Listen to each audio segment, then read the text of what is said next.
welcome back finally. Yeah, finally I have returned. I know, it's been a while. Sorry. First there was the con, went down to Baltimore, and that's what this is going to be about. It's going to be about retailers convention running into the Baltimore Comic-Con, what we did there, what we saw there, what we talked about. Yeah, if you're going to be a retailer, you should try to make some retailer summits. I mean, a lot of people poo-poo them, but listen, you're going to get some nice freebies this year. They didn't announce it, but Frank Miller showed up with Dan Didio, and he signed for everybody that they had prints from the new Ronin 2 book. So that was pretty cool. Got to meet Frank Miller. Didn't get a long sit down with him or anything, but you know, a couple of minutes in front of the table, they gave us all a little bit of time. Got to hear some nice speeches from some of the companies and where they're going. Big absentees. Image wasn't there. Marvel wasn't there. DC wasn't there. I understand that DC doesn't distribute through Diamond anymore, but it is a retailer summit. They do still sell to us. I don't know if, you know, maybe they say that they were kept out. I don't know. But those were big absentees. Dark Horse sent a video from a very unenthused person about what they're doing this coming year, which didn't sit well with me either. Boom, great speech. I can never remember the guy's name, but most people know who he is, the guy running Boom. You know, kind of gave his background. He had started at Diamond. That got him his inside of all, I guess, all the people in comics. And I think, you know, they're doing a pretty good job, at least from a retailer's perspective. Do I buy all their books? No. Do I buy a good amount of their books? Yes. Do I like their business model better than DC? Yes. Better than Marvel? Close. Image is really, you know, they don't do a lot of marketing for a lot of their lower, you know, their lesser books. I shouldn't call them lesser books because they're not lesser. They're just less famous writers and stuff. It just seems that they back the same people all the time. That's who gets all the merchandising, not merchandising, but all the advertising-ish, you know, the Instagram posts and stuff. But Image was also not there to tell us where they're going and what's coming up. I was surprised that, you know, even somebody wasn't there with everything going on with Spawn and DC and the 30th anniversary and Spawn going to be on all the books. I thought that that might be a good time to come see the retailers. But it wasn't. But see, this is kind of a thing that, like, that's is why you need to go to the retailer summit. You need to see who's supporting you so you can support them. I get it. You have to buy what books your customers are buying. That is the easiest thing to do. Somebody comes in, I want this book, you put it on their list, and then you put it on their subscription. But we're talking about beyond your subscriptions. What you're going to bring in, how many more of each issue are you going to bring in? I've found that a lot of independents, if I buy enough extra, they do sell throughout the year because I'm recommending them because they're really good reads. You know, you really have to work that out for yourself. Another thing that during the retailer convention, they have a ton of giveaways.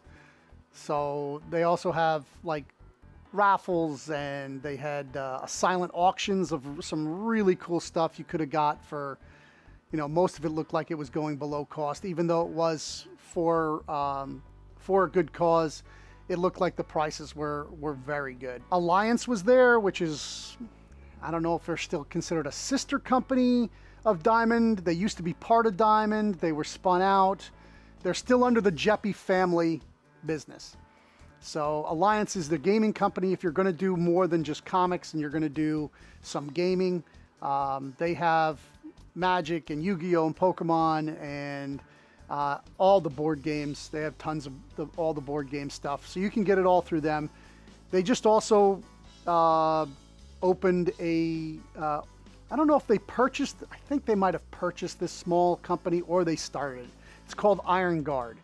So Jeppy family business is going to be selling through Alliance and through Diamond their own bags and boards, top loaders, all that stuff. And they're going to be rolling out more products throughout the year. They're going to have the cardboard and all that also. So that was a big news drop, is that you're going to be able to get that right through Diamond. And if you buy it through Alliance, you can hit your free ship number and get a lot of that stuff, because like you don't want to ship a lot of that weight on the prices through Diamond, on your what you pay to ship through Diamond. So be smart. Make sure you pick out on Alliance and do your free shipping amount to get it through there. Another thing is you get to meet some great people. So I want to shout out George from King Comics in Australia. Yeah, he made a retailers conference. There's guys that like were 100 miles away and didn't come. This guy comes all the way from Australia. He watches the show. I really appreciate it. A guy who's been in the business way longer than me, has an amazing collection he was telling me about, and I was learning from him, and he tells me he was learning from me. So, man, I really appreciate meeting George. I also met Jennifer, one of the comic book women from G-Mart. She works in distribution over there, and it's great talking to people that really love comics, because you really got to love comics if you're going to open a comic store. Yeah, it was really great talking comics. And the funny thing is that, you start talking a little business, and then it really morphs into talking about comics, what comics you love and what comics you were surprised didn't make it and did make it, and all this and so forth. But you do get to network a lot. So another thing I got to do when, I don't know if you're following me on Instagram, you've seen the picture. I was probably figuring I would buy a long box while I was at the Baltimore Comic-Con. Once the retailers conference was over, I figured I would pick the 50-cent dollar bins, and I usually end up getting a whole long box by the end of the weekend. No, I ended up buying 13. Yeah, so shout out to Comics Logic. Those guys are out of Virginia, and they were really cool. They made me a great deal, and I bought 13 boxes from them.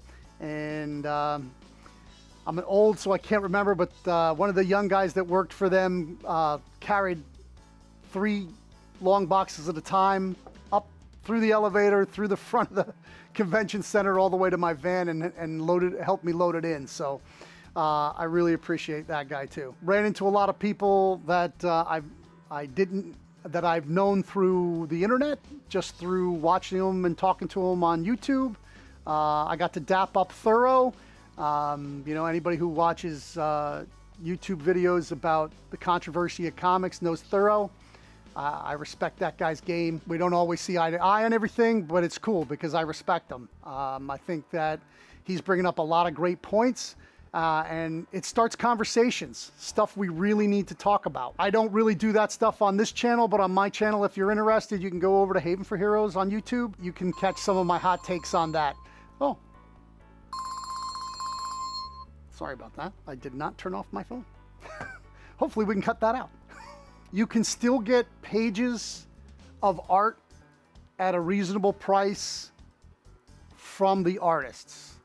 You have to go to Artist Alley if you want to put some, and I have some on the wall. I got those particularly from the artist Caitlin Yarsky, and the other piece I got off eBay, but I have a few more pieces that I bought at Baltimore Comic-Con. Mark Morales and a few others that, I have to put up. They're great window dressing. They also, can be some profit down in the future. Oh, isn't that nice? An alarm going off. This is going well. But, you're downtown city. Finally it stopped. All right. So, yeah, if you want to get any of this type of art, the place to go is Artist Alley. The artists have it out there. If you go to a dealer, they're probably going to be 2 to 3 times what you'd get them from the artist. And it all depends on what you like and what you want to put up in your store. You can just put up posters. You don't have to have original artwork on the wall. The other thing is that some of the freebies, like everybody's seen this on the top 10, This is not the one per store that Diamond shipped out to everybody. This is the actual from the retailer summit, different cover, like it's selling for like $90. If you take somebody, you can usually take 1 or 2 people with you to a retailer summit. I took a person with me, my wife. She hates these things, but she was good enough to stand in line and get the freebies, so I would have 2. But I think we already sold 1 to one of our customers, because he's getting 2 of every of the gargoyles when it's coming out, and you know, I sold it to him for next to nothing. I'm sure to ensure, you know, it's just goodwill, man. You got it for free. If it's a customer that wants it, no other customer wants it, you know, I'm going to get fair market value for it online. But there was a lot of other stuff going on. I'm going to make a whole video about Overstreet access, and we're going to go into that, and whether you're a store or a comic person who just wants to have their inventory, this is maybe the thing for you. I talked to a lot of bigger shops when this was announced, and I'm going to go into it more in the next show. Overstreetaccess.com. It's going to be a inventory management. It's also going to put sellers and buyers together over the internet, and they're not going to take anything, and it's free. If you're a retailer, it's going to be a free management piece. That's a pre of what the next show is going to be about. You know, the other good thing about Baltimore Comic-Con is there's no really movie stars. There was John Leguizamo, but he was talking about his comic and a couple other things that he had come out last year. But they did have some big artists, and I got to meet them. And here's me seeing Mike Grell for the first time in 40 some odd years. And here's me with Frank Miller. I don't have a picture of it, but I also met Howard Chaykin. I was having such a great laugh listening to him talk. And he's really smart, interesting dude that I forgot to get a picture. But if you're going to go to a Comic-Con on the East Coast, forget New York. I recommend Baltimore Comic-Con. It's just way more comics. If you have any questions about the Retailer Summit or about the Baltimore Comic-Con, let's get some comments. Let's get some shares. Thanks for stopping by. Keep reading comics and open a comic shop. There's somebody out there getting their car robbed.